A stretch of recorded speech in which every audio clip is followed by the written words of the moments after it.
What's up, you guys? Welcome back to another How to Play as in Heroes of the Storm. Today we're looking at the latest character to be added, Chromie!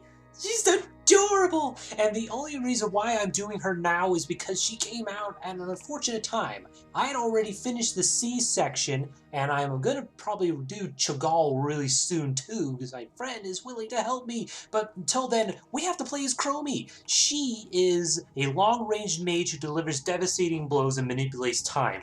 I call her an artillery character. She is a powerful character right now, and I blame that on... She's a new character. She has yet to be nerfed yet in any shape or form, but I really hope they don't. She has a unique playstyle, which I will show you right now. And I just love her. Can I hug her? Can I keep her? I want to keep her. I want her to be my bestest friend. She's just so cute! Look at her. Squeaky chair is squeaky. Get ready for combat, heroes. Ooh, they did change her a little bit. Are you ready? I just realized I can't recall if we win this battle. We have Compounding Aether. Hitting heroes empowers Sandblast. That's her first ability. And that's her artillery move, too. You'll see in a second. We have Deep Breathing. Hitting heroes empowers Dragon Breath. 4, 3, 2. That's her second ability. Time Walker's Pursuit, I'm going to take that. And Appear into the Future. Activate to reveal target area. So I shall be taking Time Walker's Pursuit because her abilities, her higher abilities, require a good amount of mana. But the one thing I love about her is that her passive allows her to learn talents more quickly than any other hero in the game. She learns them one level higher. And when I mean artillery hero, it's that they can't see where she's attacking from. They won't be able to do a thing about it. She's long-ranged, and she deals a ton of damage. The only indicator of where she might attack is her charge-up times. But her main artillery move goes through everything and only damages heroes.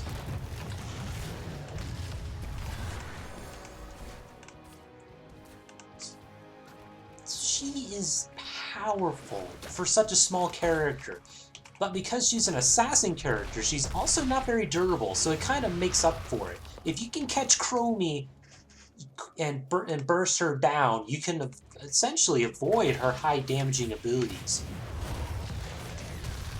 But that'll be tricky considering you have to catch her first. Her third ability is called Time Trap. I am speaking so quickly, but that's just because I got energy to burn. You are not safe behind those. I will hurt you. So Time Trap can be placed in convenient areas where characters are more than likely going to appear. So in the brush, it'll start up this little Time Trap gizmo here. And then anybody that walks through it goes into stasis.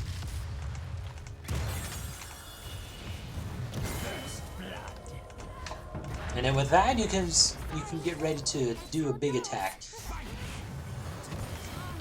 Double kill.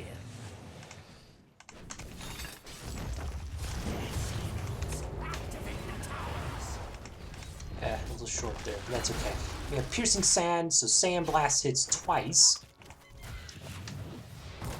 Which I don't think I'm going to do. Bronze Talons increases basic attack and damage.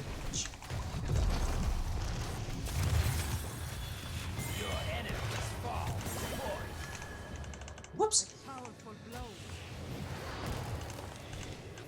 So right there, Falstad would be a good counter against her.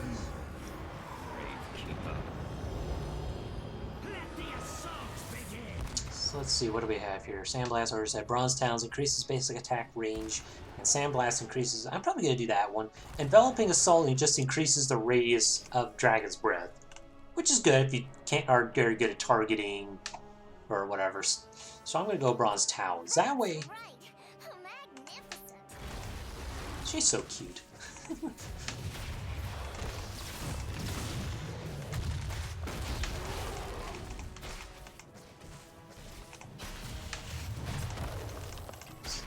So I've already have my way of playing her. I think I only played her once before this recording, just so I can know what I'm talking about. But I've already got a few kind of strategies I like using.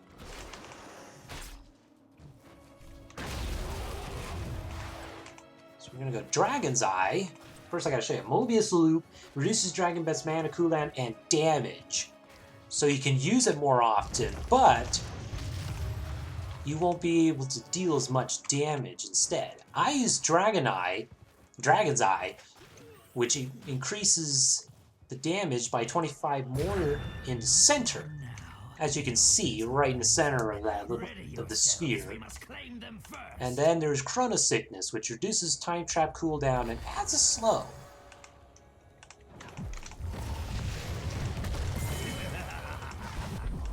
Nope, I'm not gonna make it. We got him anyway. We still have work to do. Yeah, that's a fine example there too. If you can boast down Chromie, you can take her out of the fight quickly.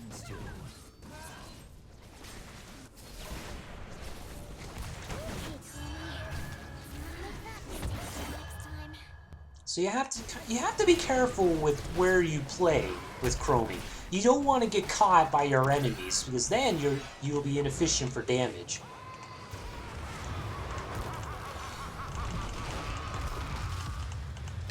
And you need to be able to deal the damage in order to be effective. And dang you, Diablo, for getting in the way. Yeah.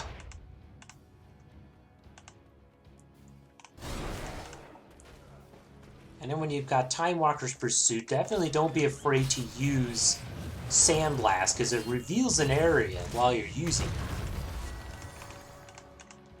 Or just use it in general, it only costs 20 mana.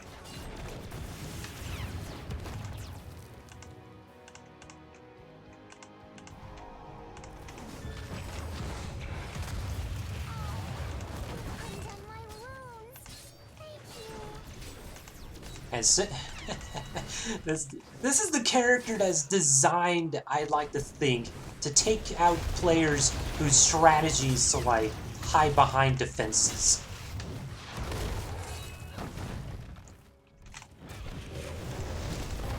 Especially mainly with Sandblast, because it goes through everything.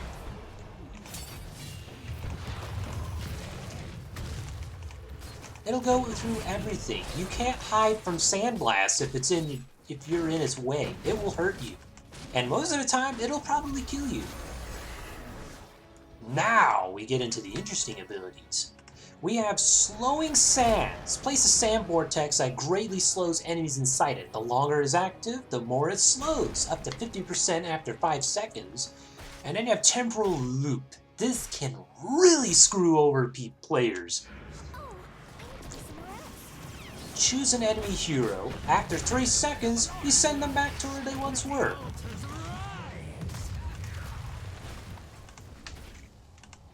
He's gonna sneak past. No, run away!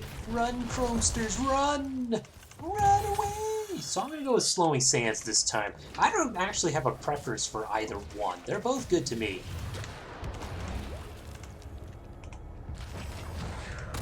Ah!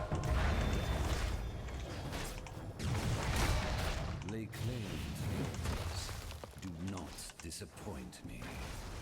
And so they return. No, no, no! I'm too cute to die!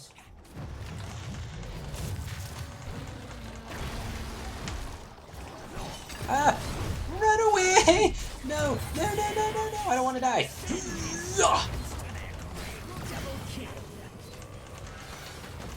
The one thing you gotta remember with Slowing Sands, however, is that it takes mana.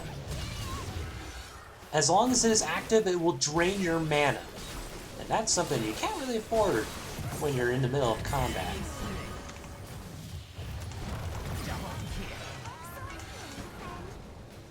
Still a few tricks up my sleeves. So definitely be careful with that. And definitely when you don't have a support on your team. Well, you kind of do, but he's not much of a healer, Tassadar.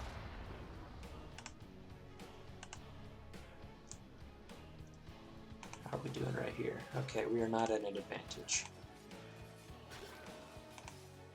We're not an advantage in two different areas of the battlefield right now, so...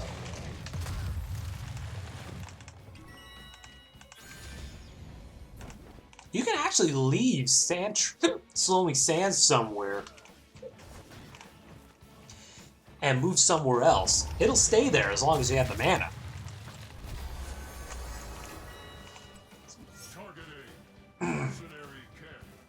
So if you need to... Sorry, I just got the hiccups. So if you need to set up a ganking position, you can totally set it down and then move away and help your teammates. Now,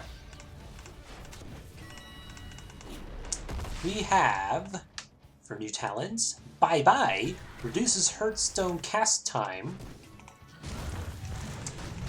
by 75%, and you will not be interrupted while you're doing it. Reaching through time increases Sandblast and Dragon's Breath range. That was often pretty good too. That's 25%. And Timeout. Activate to become invulnerable.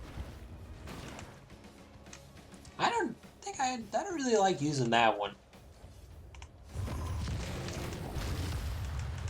But that's probably just because I haven't really found a use for it with my strategy. Get your tiger by the toe. If you hose, let him go. Bye bye. We're gonna use bye bye this time.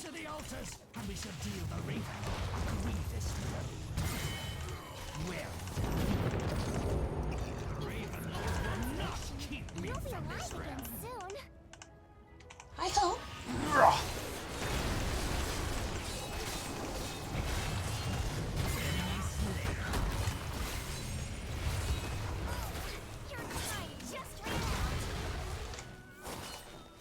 Drop it down right here. That'll slow down legally long enough for her to get killed. I'll place a time trap right here.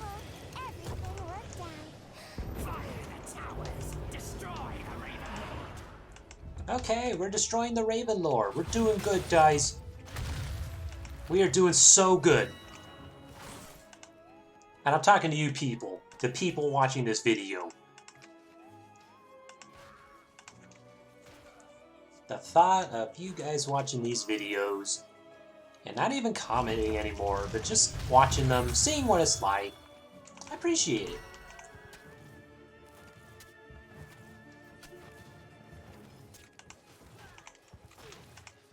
Just appreciate. I just enjoy uploading videos, to be honest. Yay, my quest is complete, I think. Or is it? No, almost.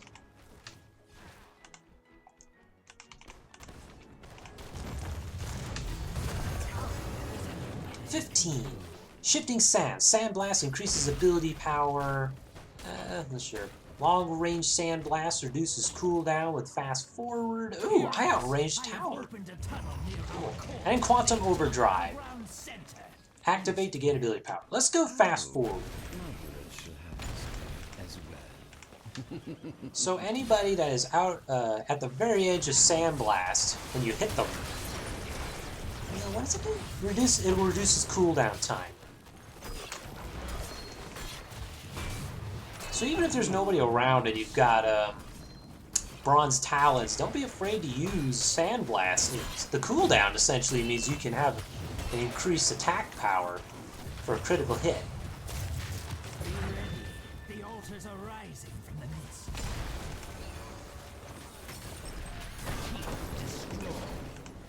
Initiating celebration subroutine. Yay! Yay!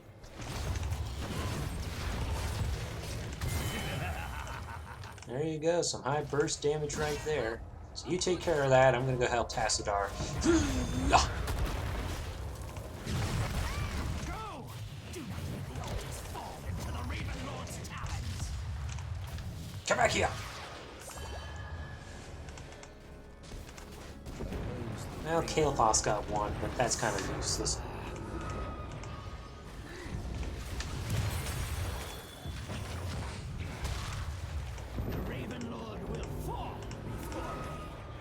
Let's get out of here. Whee! Bye-bye! How are we doing? We're doing good here. They're gonna try and take that back. Of course they will. That's how it works. We're gonna move down to the bottom lane and take care of what's going on down here.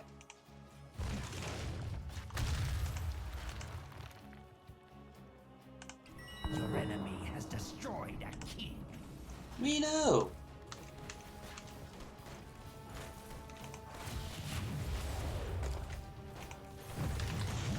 It's also good to be able to see if there's somebody encroaching. Their keep has fallen. Ooh, I think I can stand right here and just be out of range.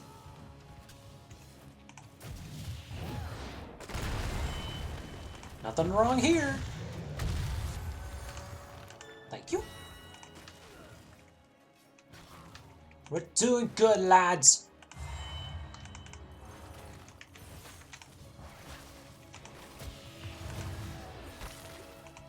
Oh, can't wait till one more level. Because I'll get to show off some of the even more cool stuff.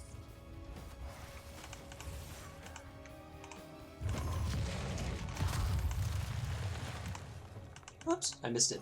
Give me that. Sometimes I wish you had a different mount. Anyway.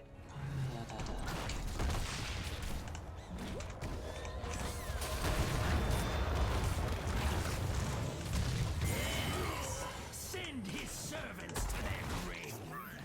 The altars belong to those who claim them. Raven Lord will not keep me from this realm. Haha.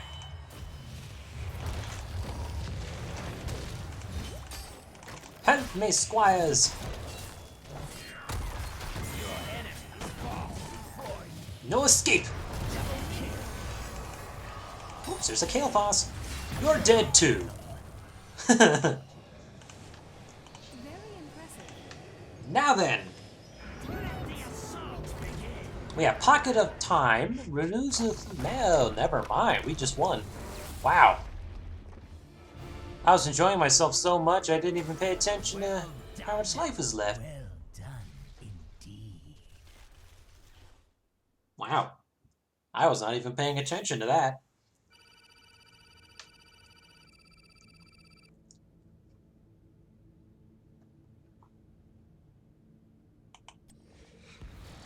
Well, the last talent I was going to pick, the last few talents were there's Pocket of Time, removes slowing sands mana cost and increases the slow to 70%.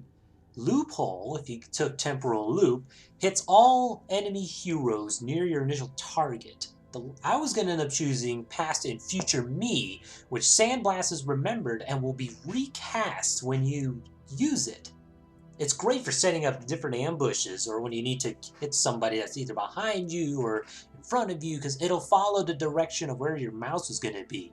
And the last one was Hall Anomaly. You gain 3 charges of Time Trap and can activate 3 at once. When your cooldown finishes, you gain 3 charges at once. So that's Chromie, everybody. As you can see, she's a very powerful artillery hero. While Sergeant Hammer, who we'll end up getting to eventually, is an artillery character, Chromie is an anti-hero artillery character. Alright, what am I going to do next? Now that I've gotten Johanna and Chromie done, we will move on to Kael'thas, leader of the Sin'dorei. Former leader of the Sin'dorei, I guess, depending on if you play Warcraft. But until then, that's been How to Play As, and I'll catch you guys in the next one. Oh, and just in case, if Cho'Gall comes up first, then after that I'll do Kael'thas. So right now it's either Kael'thas or Cho'Gall. You'll see. It'll be a nice surprise. Peace!